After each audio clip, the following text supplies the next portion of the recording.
Faithfully delivering value, interpreting great books from around the world. Hello, this is Sally's Book Club. Today, the book we're exploring is Prime Obsession, with the subtitle Bernhard Riemann and the Greatest Unsolved Problem in Mathematics. The author is John Derbyshire, a renowned American science writer.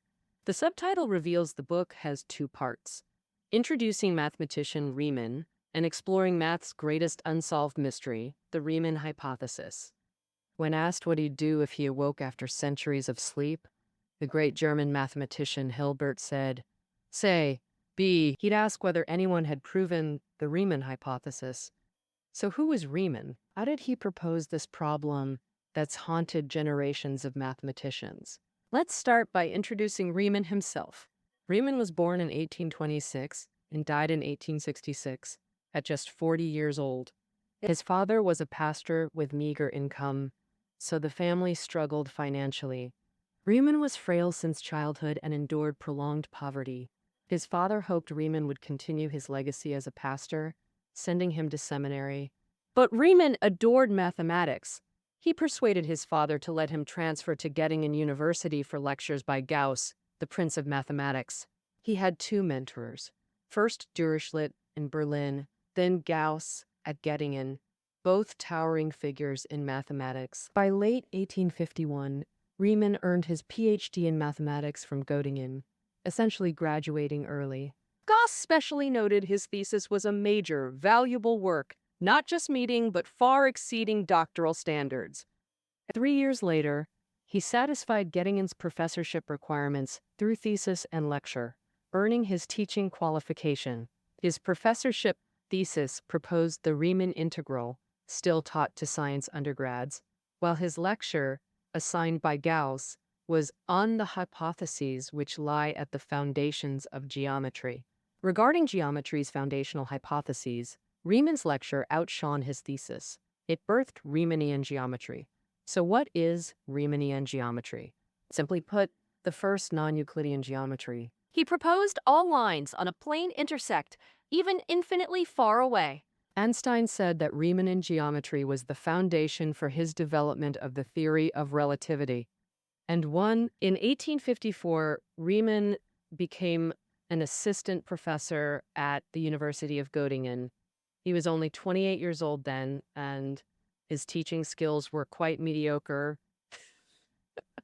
Because to him, the complex problems in class were as obvious as basic arithmetic, so he skimmed over them in his explanations. But students often didn't understand and asked questions. Riemann wasn't articulate, stumbling through his answers, leaving students still bewildered, so his teaching reputation was poor, even though he always hoped to improve.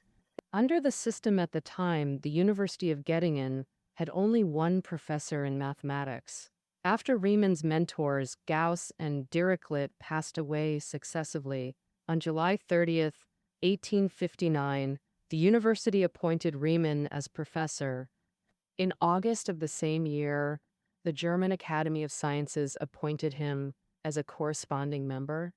Taking up this position also required submitting a paper and giving a lecture.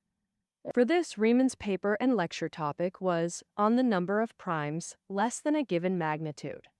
On page 4 of this paper, Riemann casually introduced the topic we're discussing today with a brief passage. The Riemann hypothesis defines the Riemann zeta function.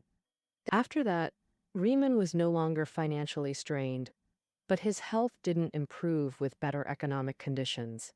He remained sickly. On July 20th, 1866, while traveling to Italy for recuperation, he died in Salaska due to an incurable disease of the time, tuberculosis. Now, let's turn to the main theme of this book, the Riemann hypothesis.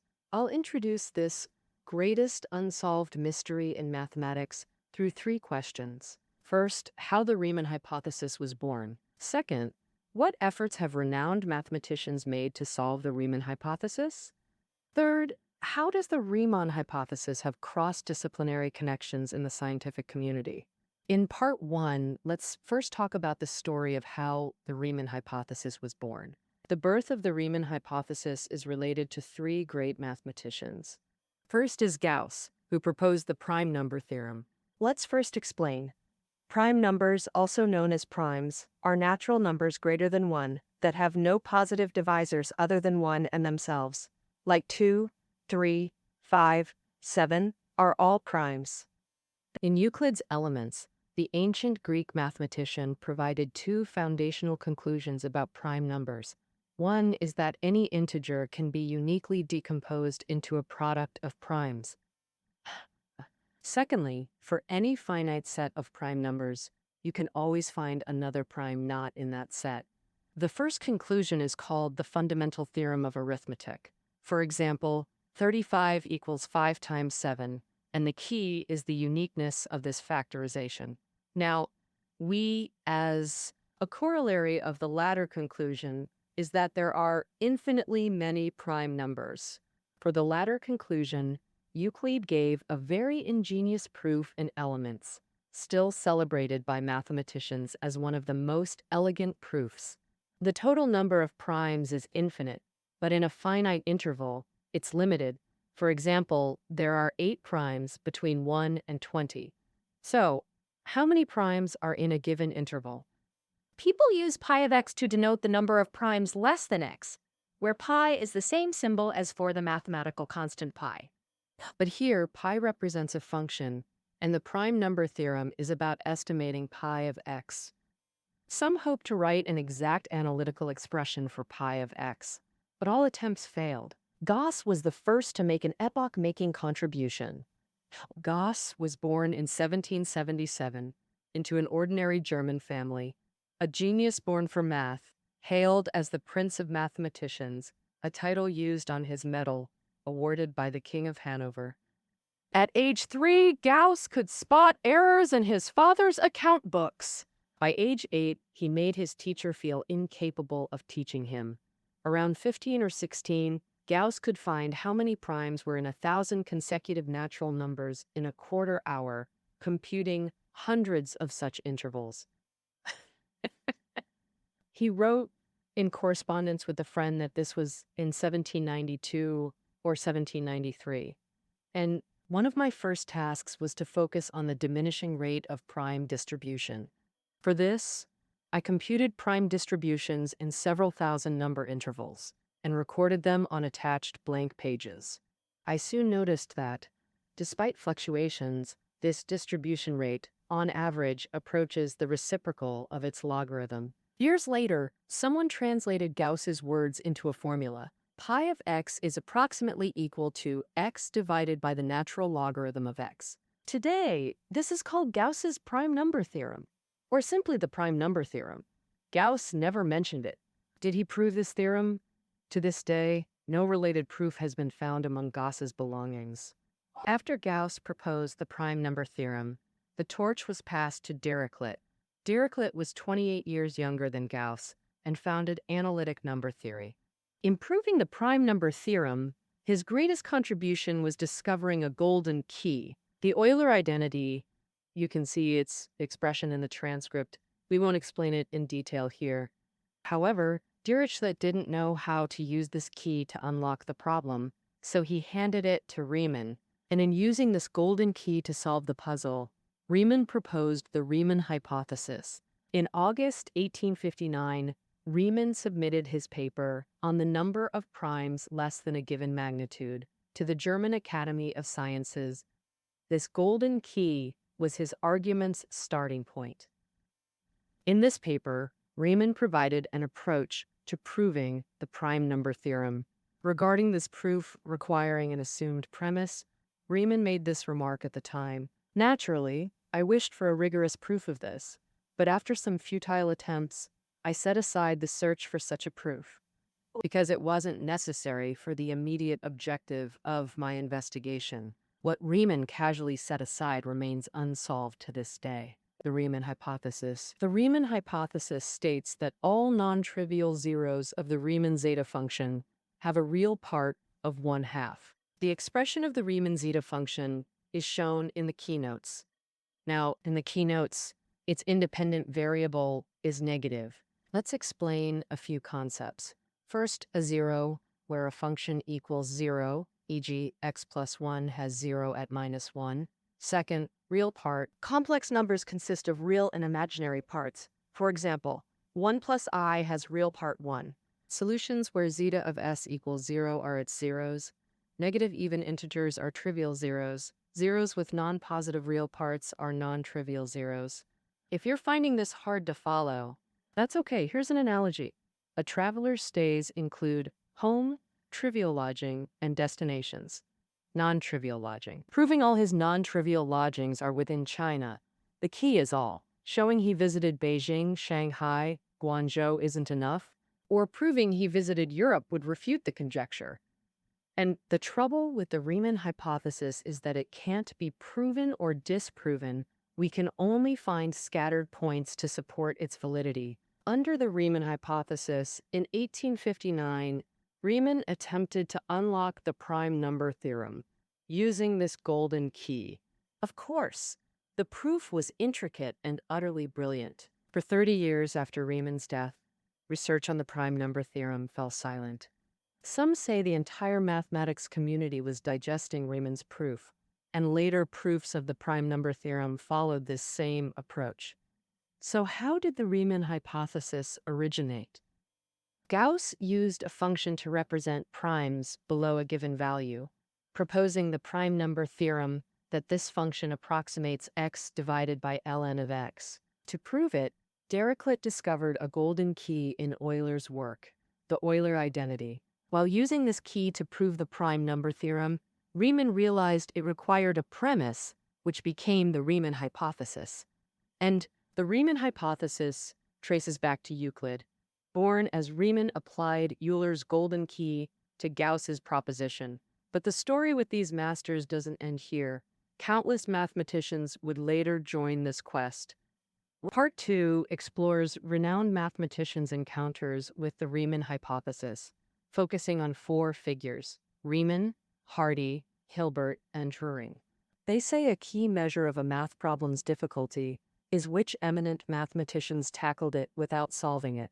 Their stature becomes the yardstick of its challenge. Which giant stumbled against the Riemann hypothesis? First, Riemann himself. Riemann admitted to futile attempts before setting it aside, showing he researched it eagerly but unsuccessfully. After his death, many scoured his notes and letters at Göttingen University, seeking clues to a proof. Perseverance paid off in the late 19th century.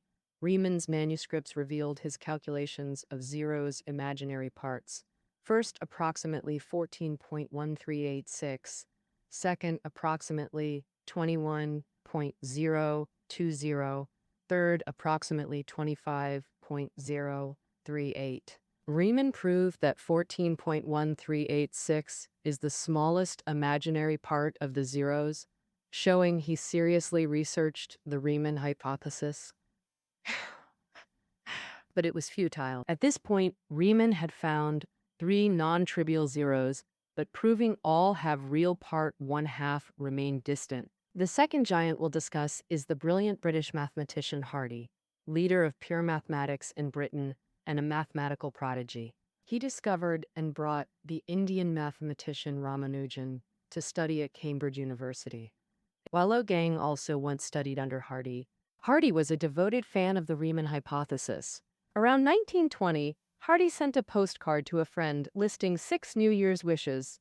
The first wish was to prove the Riemann hypothesis. Hardy also had an amusing anecdote about the Riemann hypothesis involving Danish mathematician Bohr. One summer in the 1930s, Hardy visited Bohr in Denmark. And Hardy enjoyed himself so much, he lingered until summer's end, only then remembering his teaching duties required returning to England. only a small boat was available. North Sea storms might sink it, but Hardy boarded anyway. Before boarding, he sent Bohr a postcard. "I've proven the Riemann hypothesis." Bohr was astounded, wondering privately, had Hardy been researching all night? He immediately found an opportunity to go to England and inquire about the proof. Hardy replied, "If this boat sank and I died, everyone would believe I'd proven the Riemann hypothesis. But God wouldn't grant me such glory, so this boat won't sink." This shows how deeply Hardy valued the Riemann hypothesis. Yet despite tireless pursuit, He never claimed victory. His most famous result: infinitely many zeta zeros have real part 1/2. The third luminary we'll discuss is Hilbert. In the early 20th century, Hilbert was godlike in Germany, worshipped by countless scholars. Riemann's successor at Göttingen, he defied Hitler and was hailed as the fearless scientist. In 1900, Hilbert proposed 23 problems at the International Congress of Mathematicians in Paris. These 23 problems influenced a whole century of mathematical research. The eighth problem among them was the Riemann hypothesis. In Hilbert's view, solving it was paramount. The Riemann hypothesis was the foremost aspiration of his life. Someone asked Hilbert, if he awoke after 1,000 years' sleep, what would he most want to know? Hilbert replied, "I'd most want to know, has the Riemann hypothesis been proven?" Such a master, such a devoted fan of the Riemann hypothesis. Yet he too returned defeated. Finally, we must mention Alan Turing, the British man now called the father of computing. Turing was born in 1912, showing unique mathematical talent from childhood and winning a math scholarship at university. In 1936, Turing proposed in a paper a machine to assist mathematical research, the Turing machine. Turing was also a fan of the Riemann hypothesis. He enlisted computers to join the proof effort. From the early 20th century, Riemann's fans began searching for zeta zeros with real part 1/2 in the complex plane. This was work Riemann himself had done. A zero-finding competition began. As mentioned earlier, before 1859, Riemann found 3 zeros. By 1905, Graham found 15, publishing a paper and winning a prize. Remember, this was before computers. All calculations were done by hand. In 1937, Turing believed the Riemann hypothesis was false, so he planned to build a computer called the zeta function machine. Its purpose? To find non-trivial zeros with real part not 1/2, thereby refuting the Riemann hypothesis. He applied for funding from the Royal Society and even personally machined gears for this zeta function machine. But in 1939, the British government recruited him for secret code breaking, abandoning the zeta function machine mid-project. After War II, Turing perhaps no longer doubted the Riemann hypothesis. He leveraged computer advantages to join the search for zeta zeros. In his 1953 paper, using the Manchester prototype computer, he found 1,053 zeros, briefly taking the lead. Sadly, Turing passed away in 1954. Had he lived another decade, computers might have contributed more to the Riemann hypothesis. By the early 21st century, computers have found 10 billion zeta zeros with real part 1/2. In the book Prime Obsession, nearly 100 internationally renowned mathematicians are named. All studied the Riemann hypothesis, yet it remains unproven. For over a century, countless minds poured their hearts into this conjecture, only to fail. What's the meaning of this pursuit? Pure math research rarely shows immediate practicality, yet mathematics often cross-pollinates with physics. Part 3 explores the Riemann hypothesis's cross-disciplinary connections. Nothing excites scientists more than boundary breaking. When two unrelated things connect, astonishing results emerge. So how does the zeta function bridge disciplines? As mentioned, billions of zeta zeros show no distribution pattern. So Hilbert first wondered, could this relate to random phenomena? To explain Hilbert's idea, we mention Hermitian matrices, called conjugate symmetric matrices in Chinese textbooks. They contain complex numbers but have real eigenvalues. And zeta's inputs are complex. Its non-trivial zeros are complex too but have fixed real part 1/2, equivalent to real problems. Both involve complex and real numbers. Isn't there a hidden connection? Spotting this coincidence, Hilbert and his young colleague Poyle proposed a conjecture between 1910 to 1920 in their conversations. The imaginary parts of zeta's non-trivial zeros correspond to eigenvalues of certain Hermitian matrices. This became the Hilbert-Polya conjecture, overlooked initially but gaining traction 50 years later. In Newton's law of universal gravitation, he gave formulas for two-body interactions, but what about three bodies? This is the three-body problem. Newton said, It's too complex, I can't do it. beyond Newton, Euler, Lagrange, Laplace, Poincaré, and Hilbert all studied the three-body problem, but failed to solve it, likely has no exact analytical solution. Atomic nuclei contain multiple protons and neutrons attracting and repelling while in constant motion. Atomic nuclei are far more complex than the three-body problem, so physicists believe no formula can precisely describe proton or neutron motions inside them. Against this backdrop, statistical physics emerged in the 1950s. Statistical physics introduced random Hermitian matrices to describe such particle motions. These matrices have numerous elements that can form countless Hermitian matrices. Physicists coined the term Gaussian unitary ensemble, GUE, and studied its eigenvalue distributions, called pair correlation functions. This unexpectedly aligned with the earlier Hilbert-Polya conjecture. American Hugh Montgomery pioneered research on pair correlation shape functions. As a Cambridge grad student at Trinity College, he studied distribution patterns of zeta zeros. In 1972, at Princeton's Institute for Advanced Study, he bumped into a Trinity alumnus, quantum dynamics pioneer Freeman Dyson. Over coffee, they discussed research progress. When Dyson's excited outburst followed by Montgomery's confusion had a sign-type integral, he explained, It's the pair correlation form factor in random Hermitian matrices. Montgomery didn't understand the cosmori. Pair correlation. Dyson directed him to study statistical physics textbooks. They then collaborated, publishing 5 seminal papers. Thus, 2 cups of coffee linked the zeta function to quantum physics. In 1978, Montgomery presented his pair correlation conjecture at Princeton. In the audience was Andrew Odlyzko from Bell Labs, recently assigned to manage a new Cray 1 supercomputer. He used the computer's daily 5-hour idle time to compute zeta zeros.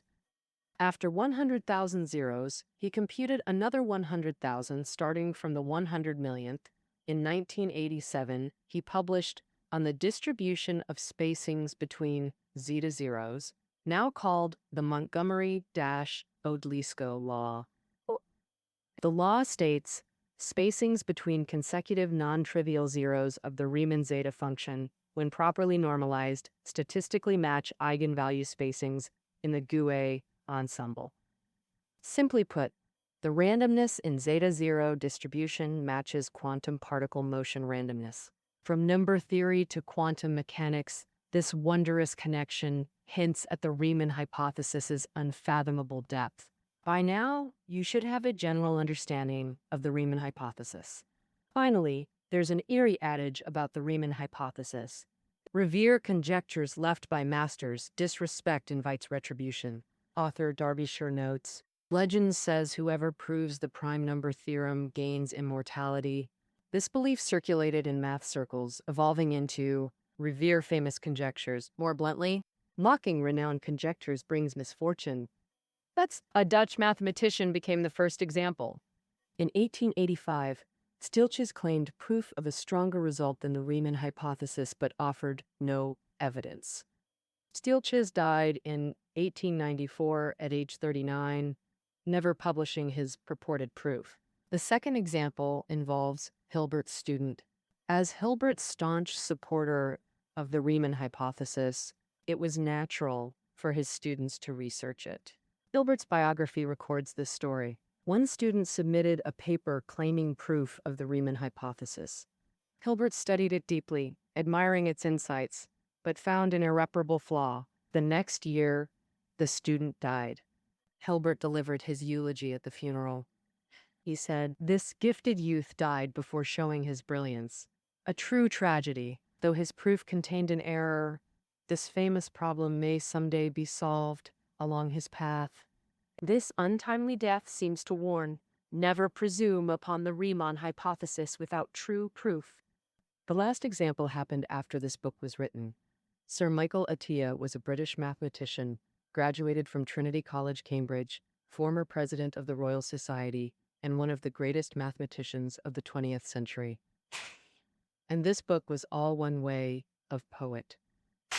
Cheese adds, In 2018, the 89-year-old Attia requested to attend the Heidelberg Laureate Forum, also known as the Nobel Laureates Forum, and asked to speak at the event.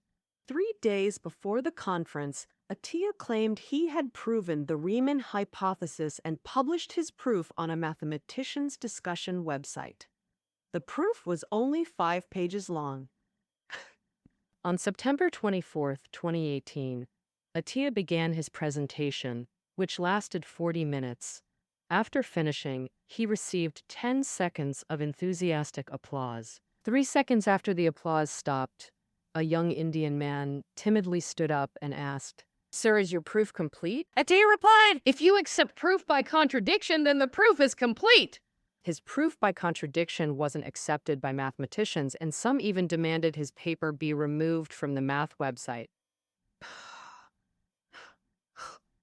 Some mathematicians said Attia's proof wasn't even wrong. 3 months later, on January 11th, 2019, Sir Michael Attia passed away 3 months shy of his 90th birthday. Attia's death made that ominous adage go viral online again. Though this adage has a joking element, from another angle, we see mathematicians' relentless dedication to the Riemann hypothesis until death. And author John Derbyshire said that while writing this book, he was constantly anxious, fearing the Riemann hypothesis might be proven any day, which would make the book's title wrong. And the Riemann's cousin said, thankfully, he never heard such news. He said the English original of this book was published in 2003, and to this day, 18 years have passed, and the puzzle remains unsolved. The Riemann hypothesis will continue to attract the brightest minds on Earth. For humanity, exploration itself holds immense charm and joy. Well, that concludes our interpretation of the book Prime Obsession. The reading notes are below the audio. See you next time.